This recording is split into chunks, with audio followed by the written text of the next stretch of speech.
अखंड की शादी की उम्र हो चली थी और उसके माता पिता दिवाकर जी और विजया जी उसकी शादी ढूंढ रहे थे। अखंड के पड़ोस के गांव में हर साल शादी के योग्य हो गए लड़के लड़कियों के लिए एक सम्मेलन लगता था, जहां पर लोग अपने अपने बेटे और बेटियों की शादी के लिए आया करते थे, ताकि उन्हें अपने बच्चों के लिए अच्छा जीवन साथी मिल सके। अखंड के बड़े भाई शेखर, बहन सरोज दोनों की शादी हो चुकी थी। अखंड अपने घर में सबसे छोटा था। गांव में काफी खेती बाड़ी और जमीन जायदाद थी और उसी से घर का खर्च चलता था। साथ ही साथ फसलें बेचकर बहुत अच्छी आमदनी होती थी। बहुत ही संपन्न परिवार था अखंड का। विजया जी और दिवाकर जी भी अखंड के रिश्ते के लिए इस बार उस सम्मेलन में गए थे, ताकि उन्हें कोई योग्य वधू अपने छोटे बेटे के लिए मिल जाए। वहां उन्हें लड़कियों की लिस्ट में से एक बहुत ही अच्छा रिश्ता अखंड के लिए पसंद आया। लड़की बहुत ही खूबसूरत थी और पढ़ी लिखी भी थी। लड़की का नाम रुंझुन था, लेकिन हर तरह से योग्य होने के बाद भी रुंझुन का रिश्ता अखंड के घर में किसी को पसंद नहीं आया था। लड़की की सारी डिटेल्स देखने के बाद वजह थी रुंझुन और अखंड का गांव। रुंझुन प्रयागपुर गांव की लड़की थी और अखंड रुद्रपुर का रहने वाला था, और दोनों गांवों के बीच शादी का रिश्ता कभी नहीं होता था। ऐसा माना जाता था कि प्रयागपुर और रुद्रपुर में अगर रिश्ता होता है तो ज़रूर कुछ गलत होता है, खास करके अगर प्रयागपुर की लड़की ब्याह करके रुद्रपुर आ जाए, क्योंकि वर्षों पहले अखंड के गांव रुद्रपुर में प्रयागपुर से एक दुल्हन विदा होकर आई थी, जिसे ससुराल वालों ने दहेज के लिए प्रताड़ित किया था और आखिर में उसे जिंदा जलाकर मार दिया था, जिसकी वजह से मरते मरते उसने गांव को श्राप दिया था कि अगर अब कभी भी इन दोनों गांवों के बीच रिश्ता जुड़ा तो उसकी प्रेतात्मा आकर रुद्रपुर के उस घर को जिसमें प्रयागपुर की लड़की आई है तबाह और बर्बाद कर देगी। हालांकि इस बात को सालों बीत चुके थे, किसी ने इसे खुद से देखा नहीं था और न ही इस बात के कोई साक्षी या प्रमाण थे। बस अपने पूर्वजों के मुंह से सुना था और ऐसी ही बातें आगे बढ़ती चली गई थी, और आज तक भी लोग इन दोनों गांवों के बीच रिश्ता करने में डरते थे। सच क्या था कोई भी नहीं जानता था, लेकिन फिर भी सबके मन में एक वहम बैठा हुआ था। रुंझुन की तस्वीर अखंड को बहुत ज़्यादा पसंद आ चुकी थी और अखंड बहुत ही दबंग स्वभाव का व्यक्ति था। वह अपने घर में जिद कर बैठा कि उसे हर हाल में रुंझुन से ही शादी करनी है। घर में कोई भी इस शादी के लिए तैयार नहीं था, क्योंकि उन्होंने बचपन से ही यही बातें सुनी थी कि इन दोनों गांवों के बीच शादी का रिश्ता नहीं हो सकता। लेकिन अखंड इन सारी दकियानूस बातों को नहीं मानता था, और अब गांव के कुछ युवा भी इन बातों को मानने से इनकार करते थे। सबका यही कहना था कि आज तक तो कभी किसी भूत प्रेत को देखा नहीं, बस सालों से एक सुनी सुनाई बात को मानते हुए सब चले आ रहे हैं। अखंड अपनी जिद पर आ गया और किसी तरह से घर वालों को मना लिया और रुंझुन और अखंड की शादी तय कर दी गई। सबके मन में अजीब अजीब से ख्याल आ रहे थे, लेकिन अखंड सबको यही बोलता था, इन सारे अंधविश्वासों से बाहर निकलो। जमाना कितना आगे बढ़ गया है और तुम लोग 100 साल पुरानी बातों को पकड़कर बैठे हो, जिसकी सच्चाई कोई भी नहीं जानता। और वैसे भी जिस घर को लेकर यह किस्सा बनाया गया है, उस घर के कोई भी वंशज अब बचे नहीं है। वह घर भी कब का गिर चुका है। वह पूरा खानदान तो शायद उसी वक्त समाप्त हो चुका था। तो फिर अब वह दुल्हन किसी और से बदला क्यों लेगी? आखिर इस गांव ने उसका क्या बिगाड़ा था? उसके साथ तो जो कुछ भी बुरा हुआ था उसके ससुराल वालों ने किया था, और अब उसके ससुराल के खानदान में कोई भी उस गांव में नहीं था। ऐसा ही सब लोग कहते थे कि सारा खानदान तो उसकी आत्मा ने उसी वक्त धीरे धीरे करके समाप्त कर दिया था। खैर, रुंझुन के घर से शगुन का नारियल आने वाला था, जिसके बाद दोनों की शादी पक्की मान ली जाती और कुछ दिनों में शादी हो जाती। रुंझुन के पापा और भैया शगुन का नारियल लेकर अखंड के घर पहुंचे। अखंड की माँ विजया जी ने शगुन का नारियल ले लिया और उसे अपने कुल देवता को चढ़ाकर इस रिश्ते को पक्का कर दिया। उसके बाद पंडित जी को बुलाकर शादी और बाकी के रस्मों की तारीख भी पक्की कर ली गई। 2 महीने बाद शादी की तारीख फाइनल हो गई। रुंझुन के पापा और भैया अब जाने वाले थे और रस्म के अनुसार अब विजया जी को भी चढ़ाए गए नारियल को तोड़कर उसका एक हिस्सा रुंझुन के लिए भेजना था, जिसे सिर्फ रुंझुन को ही खाना था। यह उनके यहाँ की एक रस्म थी। लेकिन जब अखंड की माँ विजया जी ने कुल देवता को प्रणाम करके उस नारियल को तोड़ा तो नारियल अंदर से पूरा सड़ा हुआ निकला और वह बदबू मार रहा था, जिसे देखकर घर में सब हैरान हो गए। अब तो विजया जी को और भी ज्यादा टेंशन होने लगी कि शादी फाइनल होने की पहली रस्म थी और वह इस तरह से खराब हो गई। और वह अखंड से बोलने लगी, अभी भी सोच ले, देख शगुन का नारियल भी सड़ा हुआ निकल गया, जबकि बाहर से बिल्कुल ठीक लग रहा था। कुछ न कुछ गड़बड़ तो है, क्यों पड़ी लकड़ी लेना चाहता है। लेकिन अखंड की जिद थी, अब तो हर हाल में मुझे रुंझुन से ही शादी करनी है। जरा मैं भी तो देखूं प्रेत आत्मा का श्राप कैसा है और प्रेत आत्मा कैसे आती है। रुंझुन के पापा और भैया तुरंत बाजार जाकर उस दूसरा नारियल लेकर आए, जिसे विजया जी ने अपने कुल देवता को चढ़ाकर और फिर प्रणाम करके उसे फोड़ा। इस बार नारियल ठीक था और उसका एक टुकड़ा रुंझुन के लिए भेज दिया गया। लेकिन विजया जी के मन में यह बात घर कर गई थी कि जो नारियल रुंझुन के पापा और भैया अपने घर से लेकर आए थे, यानी कि अपने गांव से लेकर आए थे, वह नारियल तो खराब निकला। जरूर कुछ न कुछ बात तो है।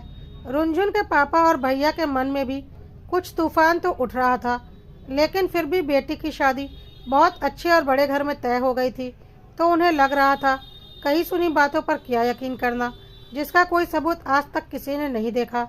बस हम अपने पूर्वजों से यह बातें सुनते आए हैं। खैर, जब से विजया जी ने नारियल तोड़ा था उन्हें अजीब सा ही महसूस हो रहा था। शाम होते होते विजया जी के हाथ में बहुत तेज दर्द होने लगा और उन्हें बुखार आ गया। उन्हें डॉक्टर से दिखाया गया।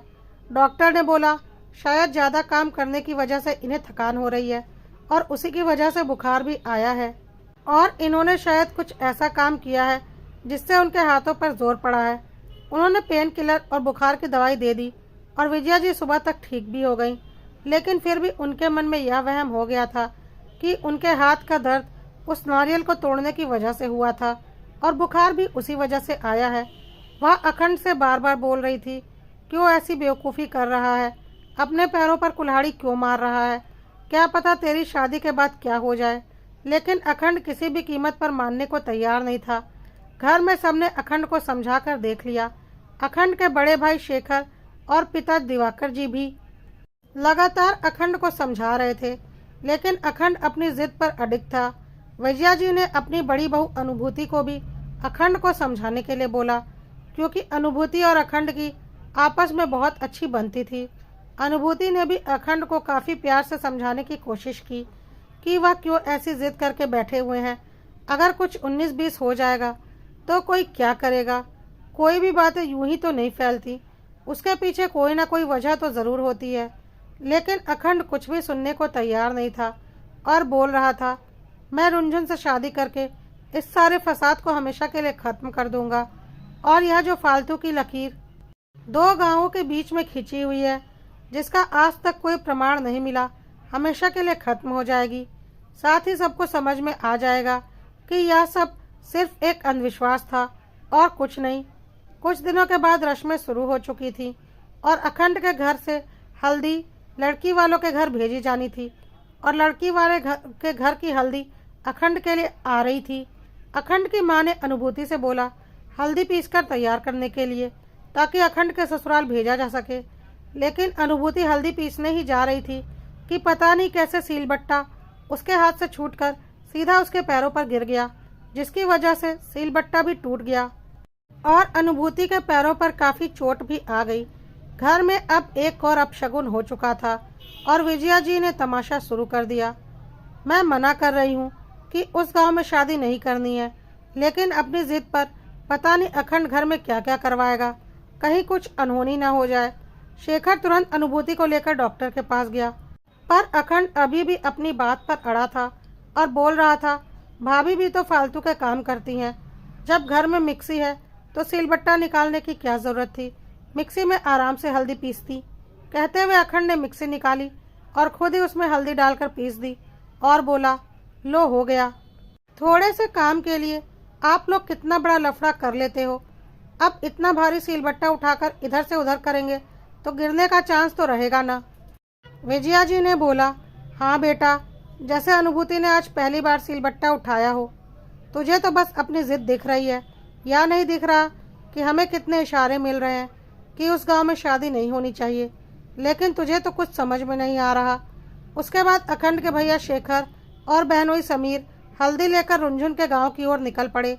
वह दोनों अपनी बाइक से ही जा रहे थे, लेकिन पता नहीं कैसे बाइक का टायर फट गया और उनका एक्सीडेंट हो गया।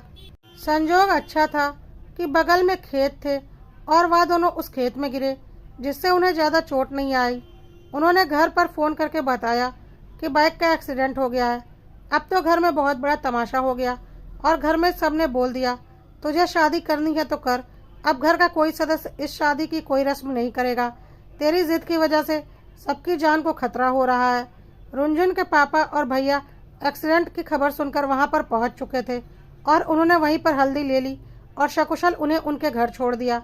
साथ ही साथ अखंड की हल्दी भी लेकर आ गए थे।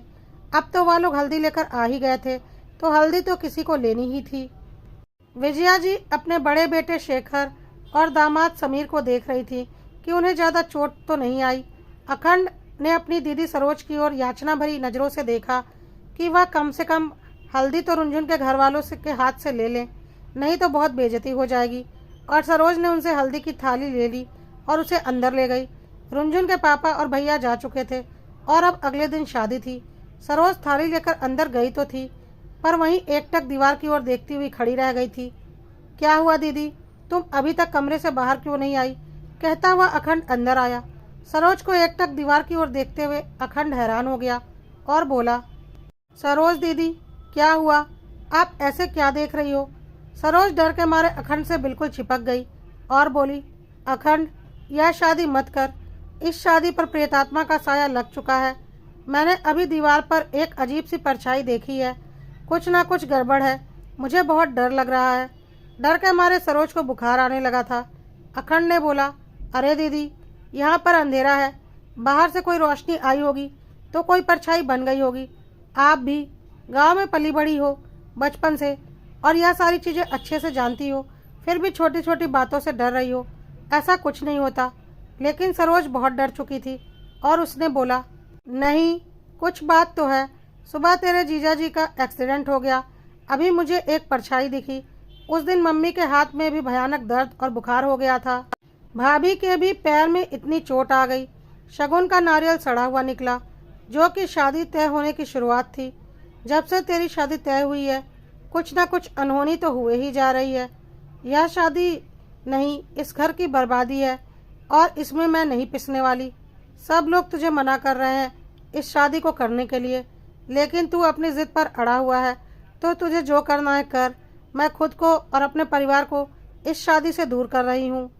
कहकर सरोज अपने पति से जिद करने लगी जल्दी से जल्दी अपने घर वापस जाने के लिए। लेकिन रात होने को आई थी और सरोज ने जब से उस परछाई को देखा था उसे डर भी लग रहा था। इसलिए सरोज की माँ विजया जी ने बोला, बेटी रात भी हो चुकी है और कल तो शादी ही है। अगर तू चली जाएगी तो गांव में बहुत बातें बन जाएंगी और तेरे ससुराल में भी। अब जैसे अब तक झेला था कल तक और रुक जा, या तो अपनी जिद में कुछ सुनने वाला नहीं। अब इसे जो करना है करता रहे, तू परसों चली जाना। सरोज को बहुत डर लग रहा था। खैर किसी तरह से वह रात गुजर गई और अगला दिन आ चुका था। आज शादी थी पर घर में कोई उत्साह नहीं था। अनुभूति के पैर में अच्छी खासी चोट आई हुई थी। सरोज अच्छी खासी डरी हुई थी। विजया जी और दिवाकर जी भी शादी के लिए खुश नहीं थे और ना ही समीर, शेखर, अनुभूति और सरोज। फिर भी अखंड अपनी जिद में था और बोल रहा था, अगर आप लोग नहीं चलेंगे तो मैं अकेला बारात लेकर चला जाऊंगा। वैसे भी गांव में अगर शादी फाइनल होने के बाद और सारी रस्में होने के बाद बारात लेकर नहीं जाते हैं तो बहुत बड़ा बवाल मच जाता है। इसलिए जैसे तैसे घर में सब लोगों ने बारात की तैयारी की और बारात रुंझुन के गांव में जाने के लिए निकल पड़ी। अनुभूति के पैर में बहुत चोट आई थी, इसलिए वह और विजया जी घर पर ही रुकी थीं। बाकी लोग बारात में चले गए थे। बारात में सब लोग पटाखे फोड़ रहे थे। बारात अभी रुंझुन के गांव तक नहीं पहुंची थी कि पता नहीं कैसे फोड़े जाने वाले पटाखों से निकली चिंगारी रुंझुन के लिए ले जा रही साड़ियों में जा लगी और रुंझुन के लिए जा रही शगुन की सारी साड़ियां जल गईं। एक और अपशगुन हो चुका था, जिसकी वजह से घर वाले और गांव वाले टेंशन में तो आ ही चुके थे कि कहीं वह सब कोई बहुत बड़ी मुसीबत तो मोल नहीं ले रहे। लेकिन अब क्या कर सकते हैं, बारात निकल चुकी थी। शादी तो अब करनी ही थी। खैर, यह बात घर में विजया जी को नहीं बताई गई, वरना वह और परेशान हो जाती। और जैसे तैसे रास्ते में ही दूसरी साड़ियों का इंतजाम कर लिया गया और बारात अपनी जगह पहुंच चुकी थी। उधर रुद्रपुर गांव में, यानी कि अखंड के गांव में, लगभग सारे लोग बारात में चले गए थे। बस किसी किसी घर में महिलाएं थी। अखंड के घर में रात में एकाएक पता नहीं क्या हुआ, ऐसा लगने लगा कि छत पर कोई है। बहुत जोर जोर से किसी के दौड़ने और चीखने की आवाज़ आ रही थी। विजया जी और अनुभूति की हालत खराब हो गई। उन्होंने तुरंत अपने पड़ोसन को फ़ोन किया, क्योंकि वह भी अपने घर में थी, और उनसे बोला कि हमारे छत पर कोई है। छत पर जोर से दौड़ने और चीखने की आवाज़ आ रही है। पड़ोसन ने बोला, लेकिन मेरे घर पर भी कोई नहीं है। मेरे दोनों बेटे, बहू और उनके पापा तो अखंड की बारात में ही गए हैं। आसपास के किसी भी घर में कोई पुरुष नहीं था। लेकिन पड़ोसन ने बोला, सामने वाले घर में फ़ोन करते हैं, वहाँ से आपकी छत दिखती है, शायद उनकी खिड़की से दिख जाएगा कि आपकी छत पर कोई है क्या।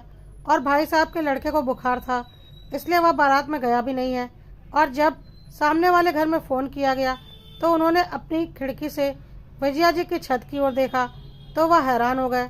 एक बहुत बड़ा सा दुल्हन का साया, जो कि 8-10 फुट का था, विजया जी की छत पर दिख रहा था, और ऐसा महसूस हो रहा था जैसे वहाँ कोई दुल्हन है।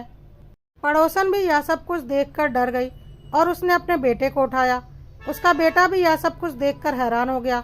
उसने अपने मोबाइल से वीडियो बनाने की सोची, लेकिन जैसे ही उसने मोबाइल ऑन किया, वह साया गायब हो गया, लेकिन फिर वहीं पर दोबारा प्रकट हो गया। पड़ोसन हैरान थी कि यह क्या हो रहा है। कभी वहाँ पर एक लड़की का साया दिख रहा था, कभी गायब हो रहा था। पड़ोसन की डर के मारे हालत खराब हो गई और उसने वह वीडियो विजया जी को भेज दी।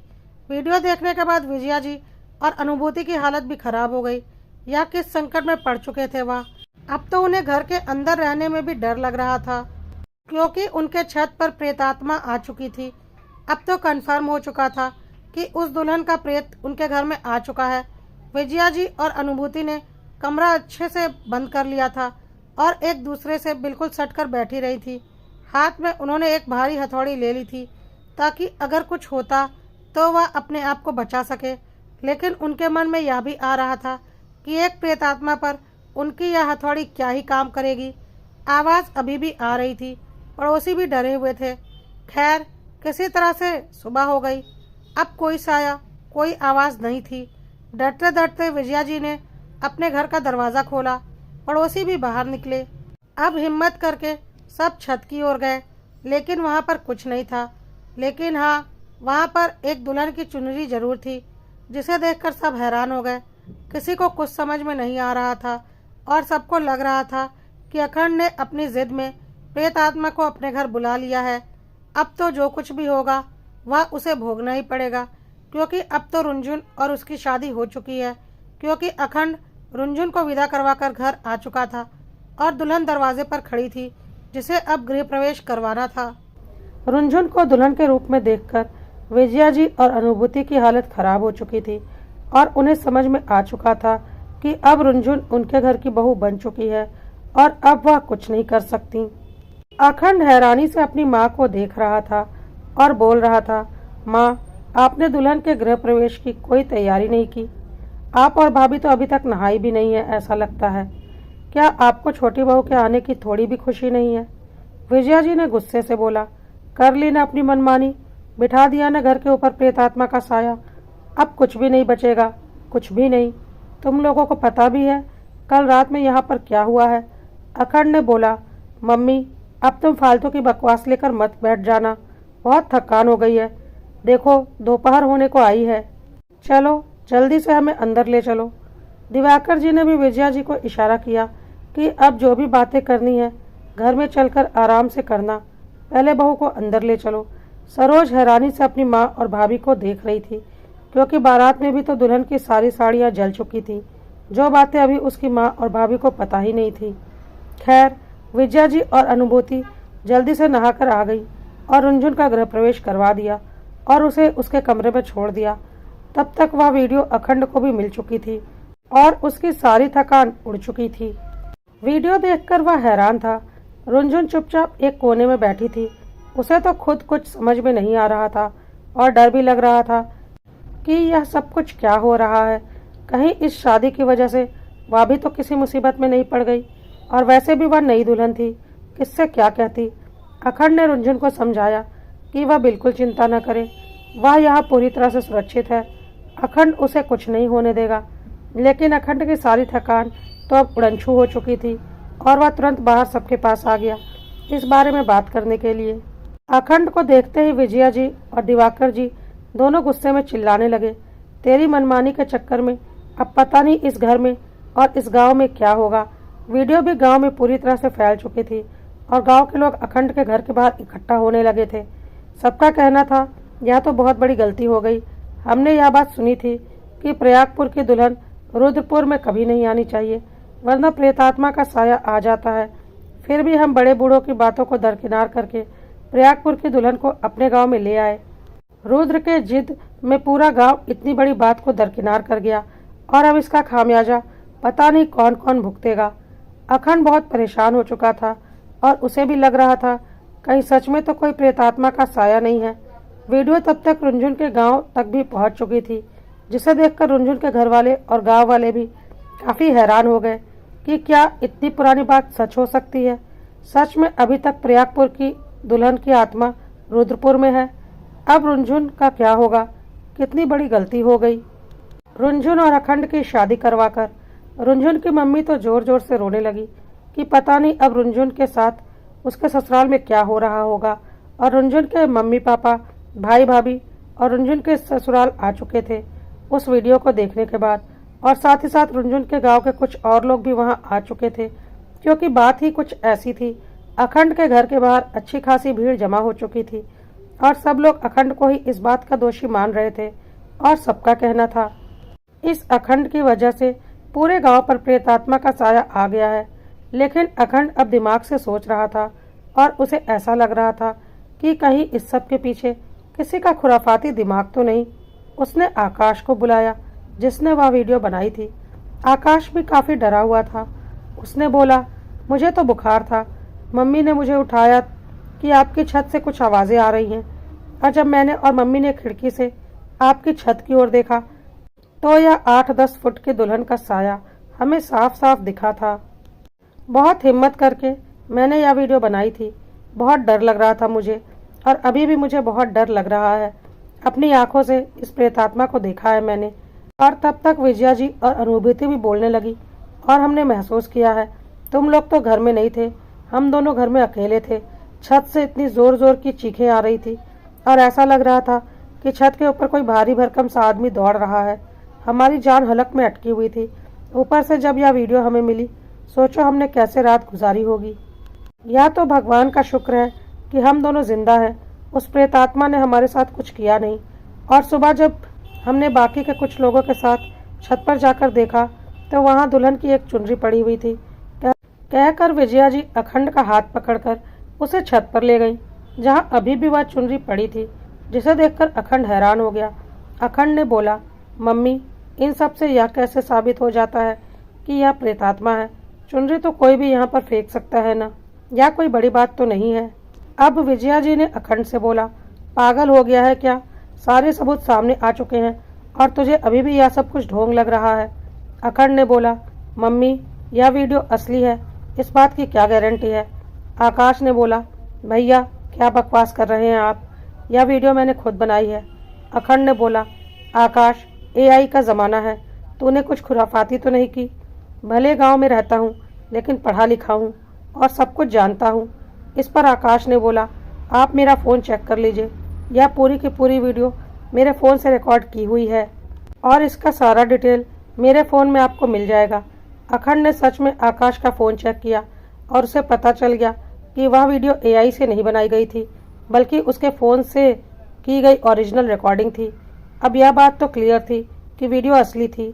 अब दिवाकर जी ने बोला, अखंड, अपनी जिद पर तूने इतनी बड़ी गलती कर दी, अब क्या बोलेगा?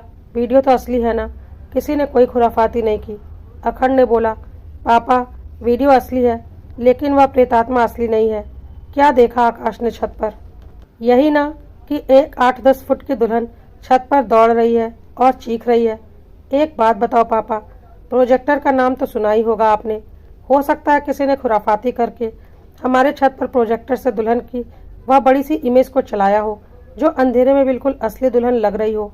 सब कुछ दूर से ही तो दिख रहा था न सबको, और रात का अंधेरा था। हो सकता है इस गांव में कोई खुराफाती इंसान हो जो यह सारी खुराफातें कर रहा हो और चुपके से हमारे छत पर चढ़ाया हो। रही आवाज़ की बात, तो क्या पता वह खुद दौड़ दौड़ कर आवाज़ निकाल रहा हो जिसे किसी ने नहीं देखा हो, क्योंकि वह खुद अंधेरे में होगा और प्रोजेक्टर से दुल्हन की इमेज चला रहा हो। इंसान तो उधर ही देखेगा ना जहाँ उसे कुछ दिख रहा हो, क्योंकि यह सामान्य सी बात है। इसलिए उस खुराफाती इंसान पर किसी का ध्यान नहीं गया होगा जो यहाँ पर दौड़ने की आवाज़ निकाल रहा होगा। उसने अंधेरे का पूरा फायदा उठाया होगा, इसलिए उस पर आकाश की नज़र नहीं गई होगी और आवाज़ नीचे मम्मी और भाभी तक आ रही होगी। इस पर अखंड के भैया शेखर ने बोला, कितने सबूत खड़े करोगे उस प्रेतात्मा को झुठलाने के लिए? चलो यह सब मान लेते हैं, लेकिन अब तक जो कुछ हुआ वह नारियल का सड़ा निकलना, अनुभूति के पैर पर सीलबट्टा गिरना, मम्मी के हाथ में दर्द और बुखार, सरोज को एक बड़ी परछाई दिखना, मेरा और समीर जी का एक्सीडेंट, शादी की सारी साड़ियों में आग लग जाना, क्या यह सब भी किसी की खुराफाती हो सकती है? अखंड ने बोला, क्यों नहीं हो सकती। अब तो मुझे पूरा यकीन हो चुका है कि यह या तो किसी की खुराफाती है या मात्र संजोग है। भैया आप खुद सोचो, नारियल अंदर से कैसा है कोई नहीं जानता। क्या शगुन के नारियल के अलावा कभी कोई और नारियल खराब नहीं निकलता? क्या कभी किसी और औरत के हाथ से सिलबट्टा गिरकर नहीं टूटा? क्या मेरी शादी होने से पहले मम्मी के हाथ में कभी दर्द नहीं हुआ? क्या इसके पहले पटाखों से कभी कपड़ों में आग नहीं लगी? क्या इसके पहले कभी बाइक का एक्सीडेंट नहीं हुआ और बाइक के टायर नहीं फटे? यह सब कुछ होता है, पर क्योंकि यह सब कुछ मेरी शादी में हुआ, इसलिए आप लोगों ने इसे प्रेत आत्मा से जोड़ दिया। अखंड हर तरह से प्रेत आत्मा को नकार रहा था और गांव वाले और अखंड के घर वाले अखंड से बहस किए जा रहे थे, क्योंकि अब तो सबको यकीन हो चुका था कि प्रेत आत्मा का साया तो इस गांव पर आ चुका है। अखंड चाहे कुछ भी बोले। सरोज अपने कपड़े जल्दी जल्दी पैक कर रही थी, क्योंकि अब वह यहाँ नहीं रहने वाली थी। वैसे भी उसके बच्चों के एग्ज़ाम चल रहे थे, तो वह अपने बच्चों को उनके दादा दादी के पास छोड़कर आई थी। और यहाँ जब से उसने उस परछाई को अपनी आंखों से देखा था, उसे तो यहाँ रुकना भी नहीं था और वह अपने और समीर के निकलने की पूरी तैयारी कर चुकी थी। रुंझुन के मम्मी पापा हैरानी से खड़े थे। उन्हें कुछ समझ में नहीं आ रहा था कि वह क्या बोले। उनकी बेटी की शादी तो अब रुद्रपुर के लड़के से हो चुकी थी, लेकिन आकाश को अखंड की बातों पर अब यकीन हो रहा था और वह भी बोल रहा था, हाँ भैया आप ठीक बोल रहे हो, मुझे भी लग रहा है यह किसी के खुराफाती दिमाग की उपज है और कोई पूरे गांव को परेशान करना चाहता है और कोई बात नहीं है। हम लोग आज के ज़माने के होकर प्रेत आत्मा से डर रहे हैं। क्या कभी किसी ने किसी प्रेत आत्मा को देखा है? हमने जो कुछ भी देखा है वह हमें दिखाया गया है। कोई प्रेत आत्मा नहीं थी, यह सिर्फ और सिर्फ एक खुराफाती थी। सब लोग बहस पर बहस किए जा रहे थे। कोई प्रेत आत्मा को सच मान रहा था तो कोई वहम, और शाम घिरने लगी थी। बेचारी रुंझुन घर में अकेली एक कोने में बैठी हुई थी। उसने एक गिलास पानी भी नहीं पिया था और घर में कोई था भी नहीं, बस सरोज थी जो निकलने की तैयारी कर चुकी थी। बाकी सब लोग घर के बाहर बहस में लगे थे। रुंझुन ने सरोज से एक गिलास पानी मांगा। सरोज को रुंझुन को देखकर ही डर लग रहा था कि पता नहीं रुंझुन के साथ कौन सी प्रेतात्मा उसके घर आ गई होगी, जबकि रुंझुन एक मासूम सी प्यारी सी लड़की थी।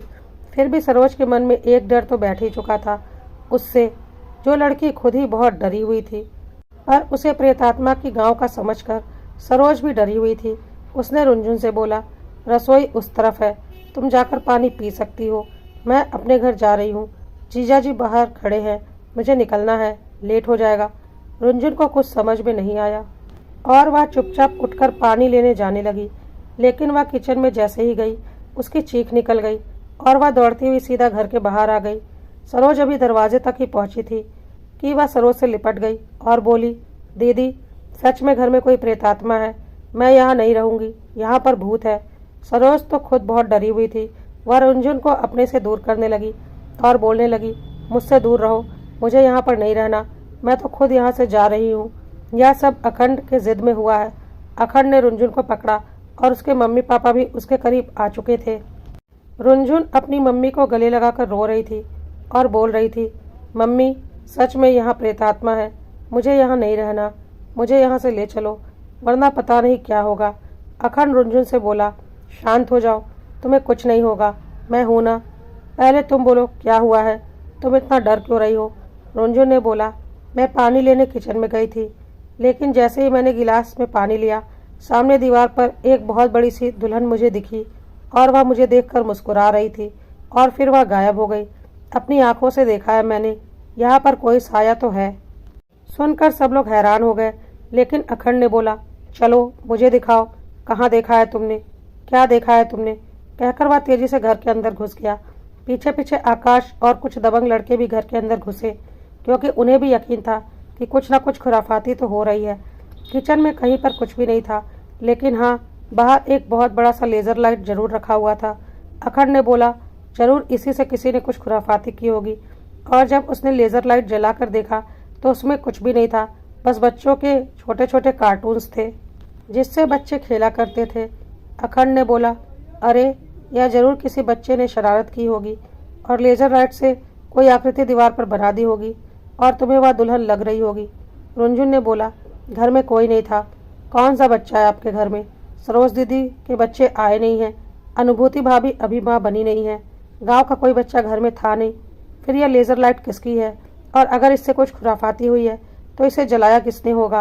अखंड ने बोला, वही तो मैं समझना चाह रहा हूँ। ज़रूर गांव का कोई लड़का शैतानी कर रहा है और अपने खुराफाती दिमाग चलाकर यह सारी हरकतें कर रहा है।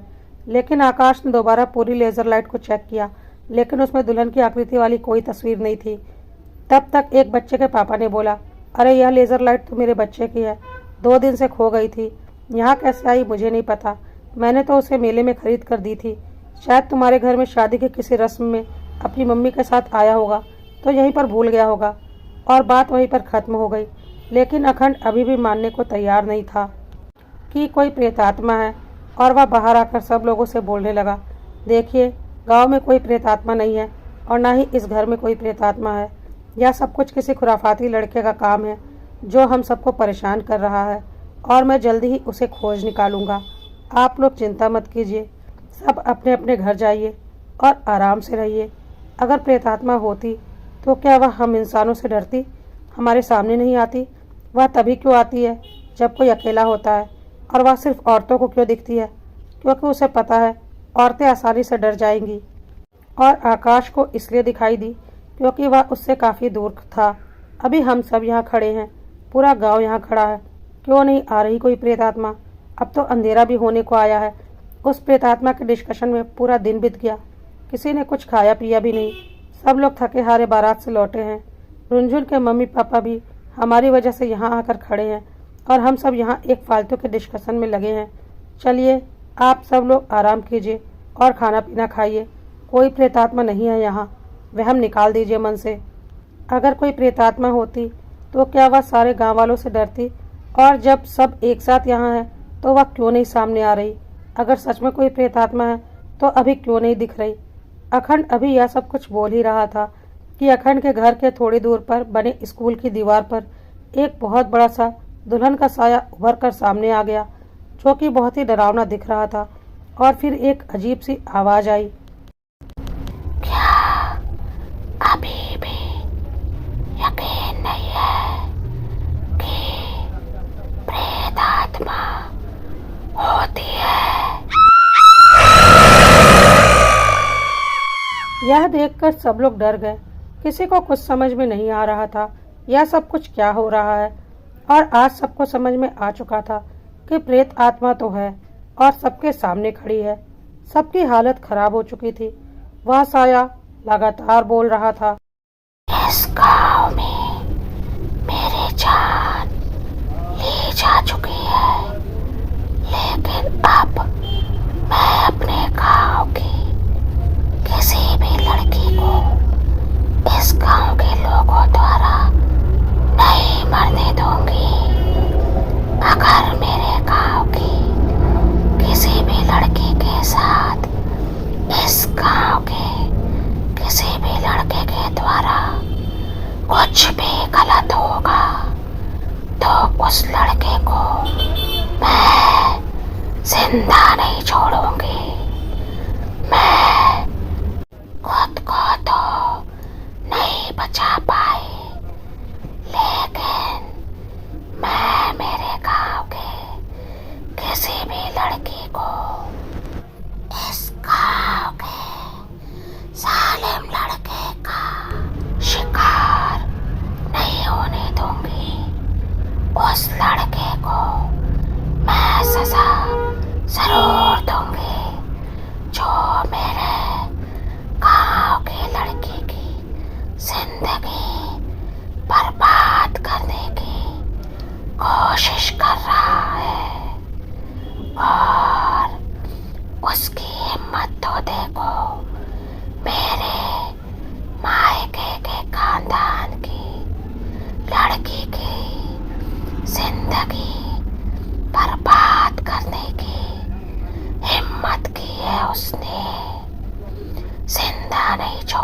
सब लोग हैरान हो गए और वह साया गायब हो चुका था।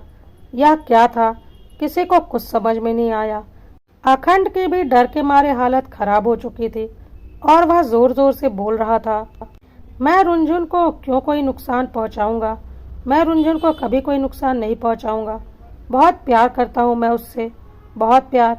मैं अपनी जान से ज़्यादा हिफाजत करूंगा उसकी, और मेरे घर में सब बहुत अच्छे हैं, कोई उसके साथ कुछ गलत नहीं करेगा। आप जो कोई भी हैं यहाँ से चली जाइए, रुनझुन के साथ इस गांव में कभी कुछ गलत नहीं होगा, यह हम सारे गांव वालों का वादा है। लेकिन उस प्रेतात्मा की कही आखिरी बात विजया जी और दिवाकर जी और बाकी गांव वालों के मन को बेचैन कर गई थी। रुनझुन उस प्रेतात्मा के मायके के खानदान की वंशज है, मतलब रुनझुन के मम्मी पापा उस दुल्हन के खानदान से है। जब इस बारे में रुनझुन के मम्मी पापा से पूछा गया तो उन्होंने साफ मना कर दिया और बोला, नहीं, ऐसा कुछ भी नहीं है। हमने भी यह बातें सुनी हैं और यह बातें बहुत पुरानी हैं, और जो लड़की वर्षों पहले यहाँ जलाकर मार दी गई थी वह किस घर की लड़की थी हमें नहीं पता। शायद गांव के किसी बड़े बुजुर्ग को पता होगा, क्योंकि यह तो सैकड़ों साल पुरानी बात है। लेकिन हाँ, अगर हमारा खानदान होता तो हमें तो ज़रूर पता होता। हमारा तो दूर दूर तक इससे कोई लेना देना नहीं है। आप यकीन कीजिए, हमने भी तो बस यह कहानी सुनी है, लेकिन अब यह बात तो तय थी कि प्रेतात्मा का साया तो रुद्रपुर गांव पर था और प्रयागपुर की लड़की अब रुद्रपुर में बहू बनकर आ चुकी थी। सबकी हालत खराब थी। दुल्हन की आत्मा तो अपनी चेतावनी देकर जा चुकी थी, लेकिन किसी को हिम्मत नहीं थी, ना घर के अंदर जाने की, ना घर के बाहर रहने की। सारा गांव एक जगह पर जमा हो चुका था और सब मिलकर गांव के मंदिर की तरफ जा रहे थे, क्योंकि अब मंदिर ही उन्हें एक सुरक्षित जगह लग रहा था।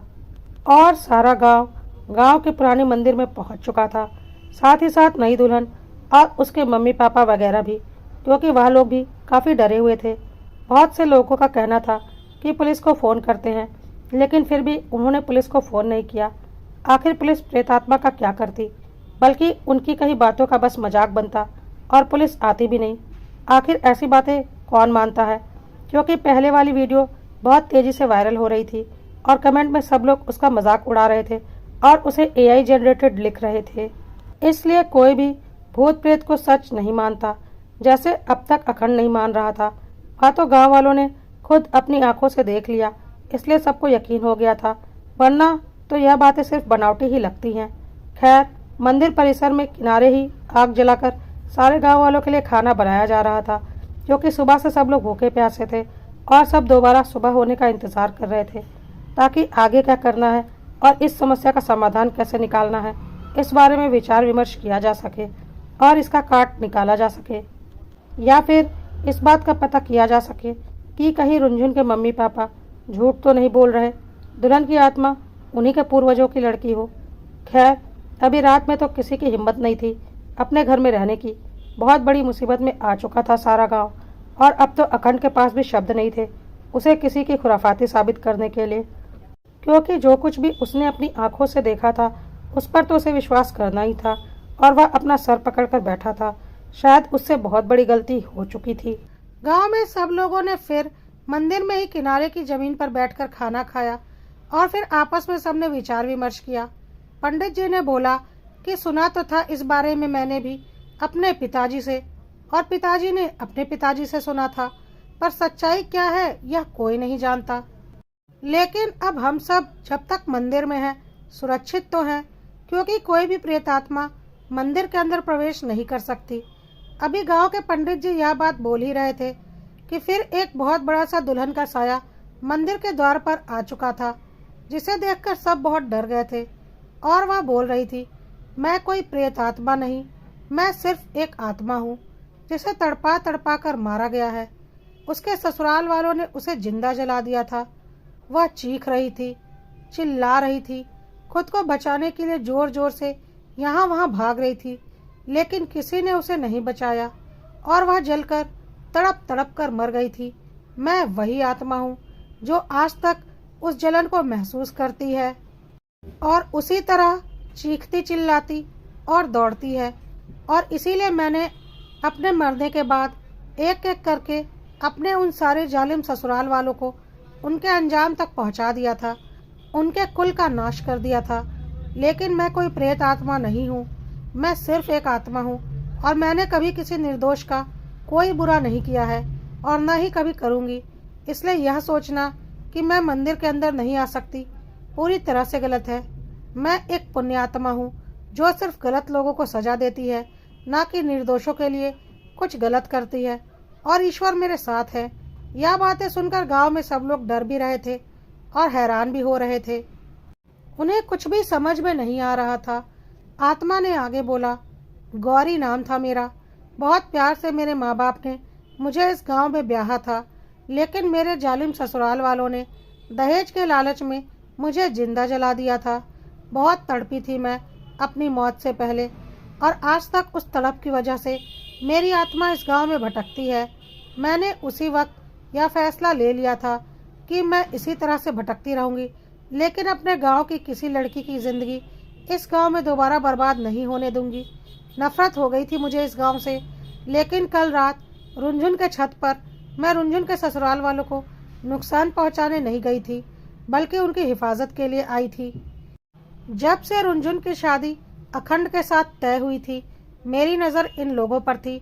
मैं अपने गांव के किसी लड़की की ज़िंदगी इस गांव के लड़के से बर्बाद नहीं होने दे सकती थी, और इसके लिए मैंने हर तरह का प्रयास किया, सिर्फ यह पता लगाने के लिए कि अखंड और उसके घर वाले सच में रुंझुन को बहू के रूप में अपनाएंगे, और क्या अखंड रुंझुन से सच्चा प्यार करता है। वह मेरे द्वारा खड़ी की जा रही हर मुसीबत के सामने डटकर खड़ा रहा, सिर्फ और सिर्फ रुंझुन से शादी करने के लिए। मुझे समझ में आ गया, मैं भले ही ससुराल के मामले में दुर्भाग्यशाली थी और मुझे इतना प्यार करने वाला पति और परिवार नहीं मिला था, बल्कि एक लालची और स्वार्थी परिवार में मेरी शादी हुई थी। लेकिन रुंझुन बहुत नसीबों वाली है और अखंड उसे बहुत प्यार करता है। उसके ससुराल के लोग भी बहुत अच्छे हैं और रुंझुन यहाँ हमेशा खुश रहेगी। इसलिए मैं रुंझुन और उसके ससुराल वालों का कभी कुछ बुरा नहीं होने दूंगी। मुझे उनके ऊपर पूरा भरोसा हो चुका है। बारात वाली रात मैं उनके छत पर गई थी। पता है क्यों? उनकी रक्षा करने के लिए। शादी का घर था, सब लोग बारात में जा चुके थे, लेकिन मैं एक आत्मा हूँ। मुझे पता है क्या होने वाला है। कुछ लुटेरों की नज़र अखंड के घर पर पड़ चुकी थी और वह रात में वहीं लूट करने के लिए आने वाले थे, क्योंकि उन्हें पता था इस घर में सिर्फ 2 औरतें अकेली हैं। गांव में भी कुछ घरों में बस औरतें ही हैं, ज़्यादा पुरुष नहीं है। पूरा गांव खाली है। छत पर वह चुनरी उन्होंने ही फेंकी थी निशानी के लिए, ताकि उनके साथी जब घर के पीछे की 4 दीवारी से छत के ऊपर चढ़े तो चुनरी के रूप में उन्हें संकेत मिल सके कि इसी घर में उन्हें चोरी करनी है। लेकिन एक आत्मा का सामना लुटेरे नहीं कर सकते थे।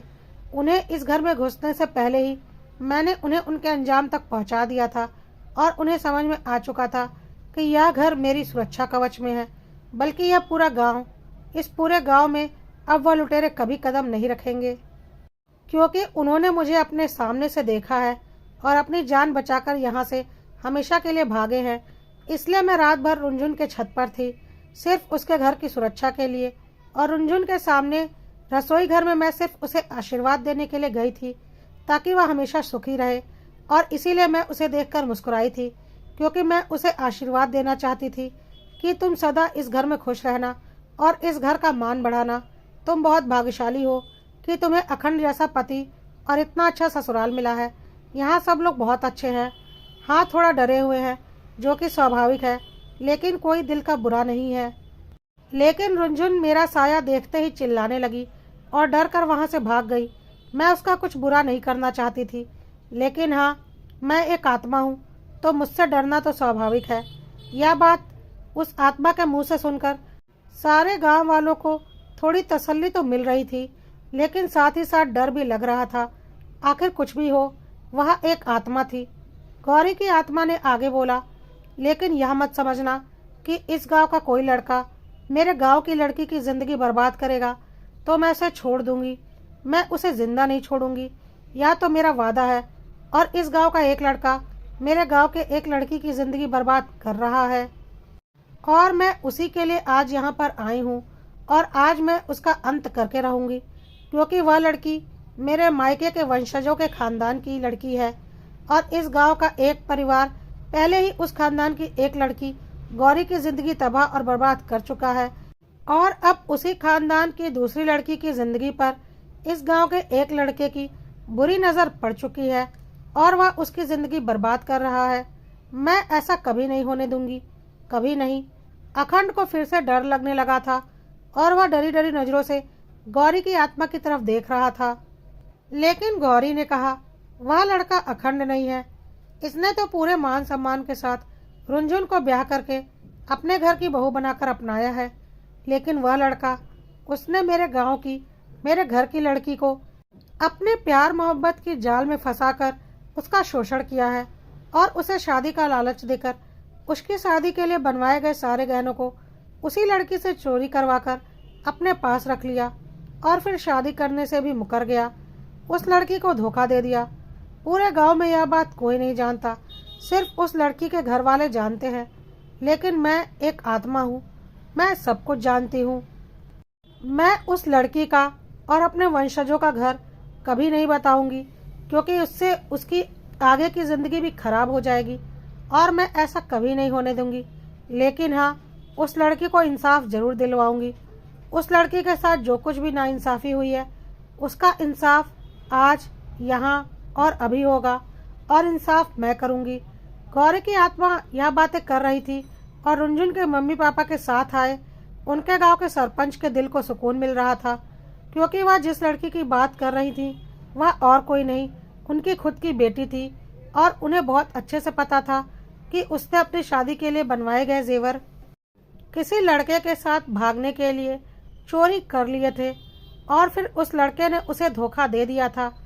उन्हें या तो पता था कि वह लड़का रुद्रपुर गांव का कोई लड़का है, लेकिन कौन है यह वह नहीं जानते थे और ना जानना चाहते थे, क्योंकि इससे उनकी ही बेटी की बदनामी होती।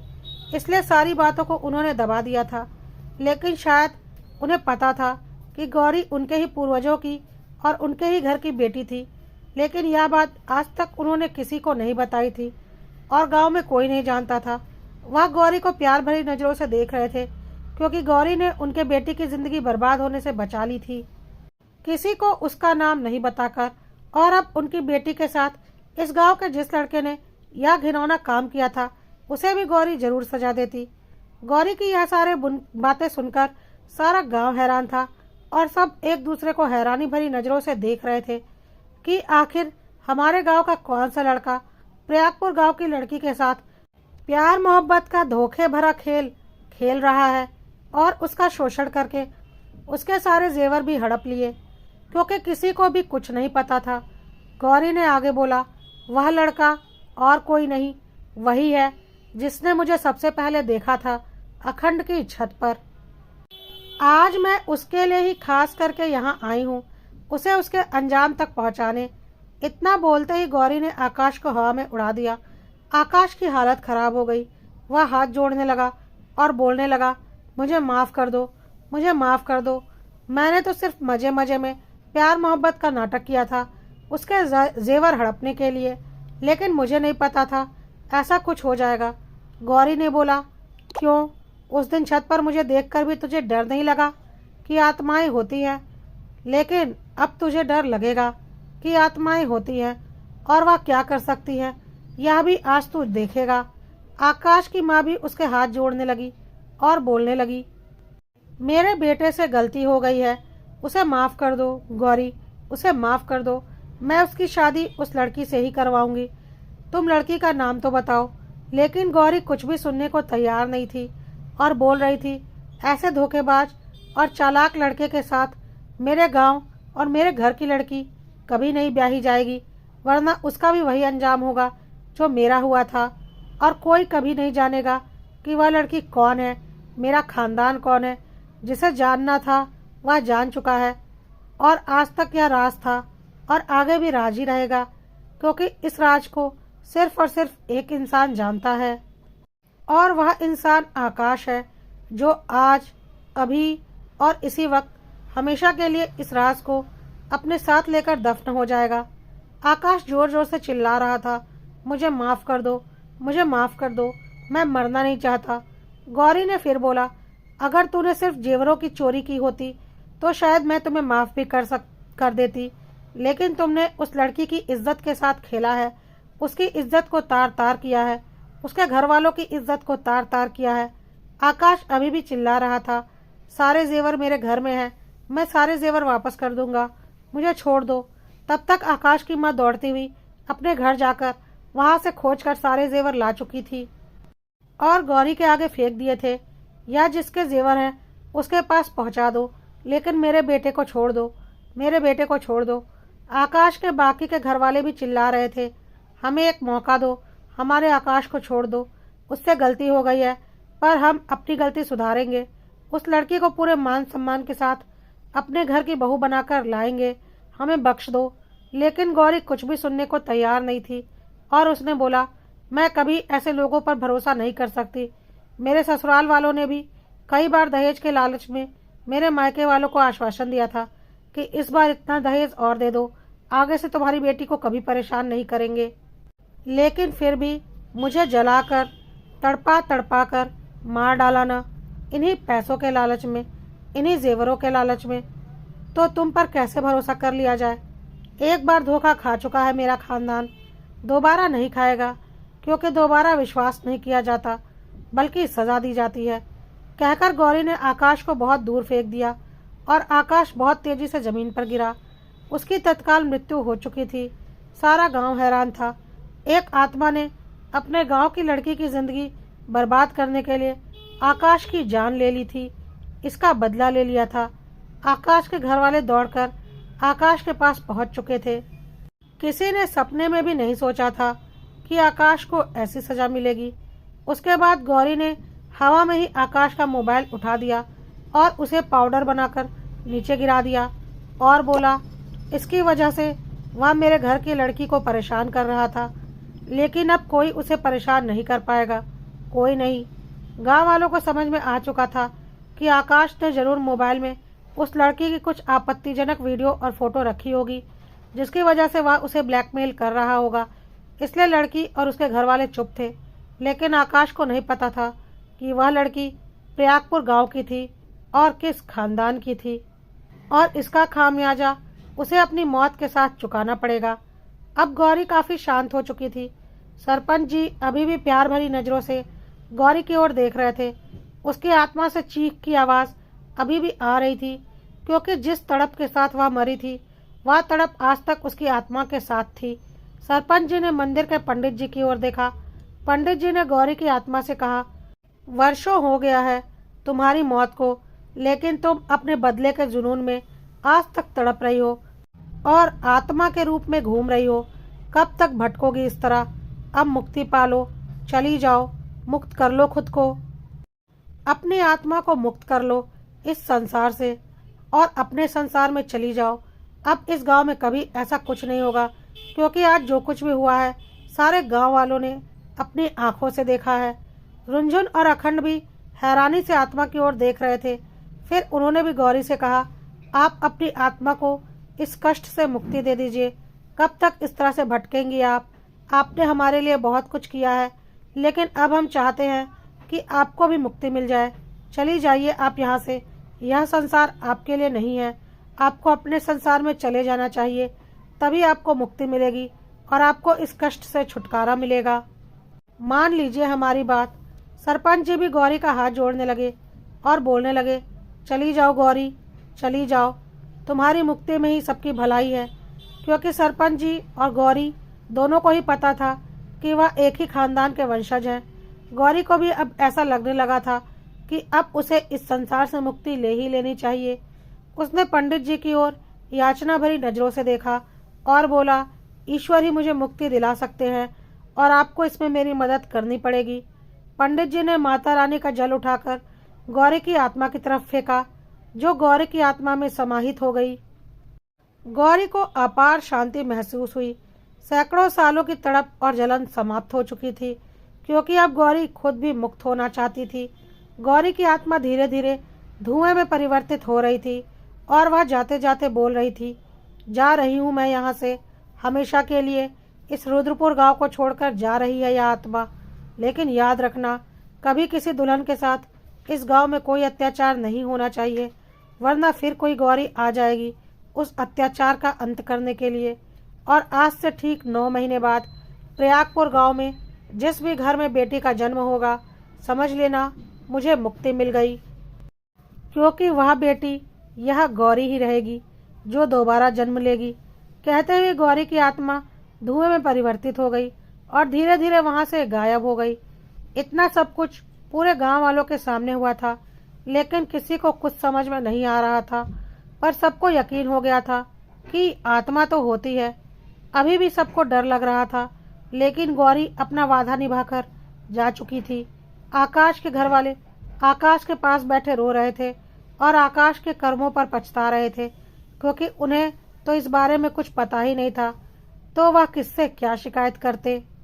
उसे तो एक आत्मा ने सजा दी थी उसके कर्मों की, जो कि शायद बहुत ही घृणित थे, क्योंकि उन्हें भी समझ में आ गया था कि आकाश ने जरूर अपने मोबाइल में कुछ गलत चीज रखी थी। धीरे धीरे सब लोग सामान्य हो गए। सरपंच जी रुंझुन के मम्मी पापा और बाकी उनके गांव से आए लोगों को लेकर प्रयागपुर वापस जा चुके थे।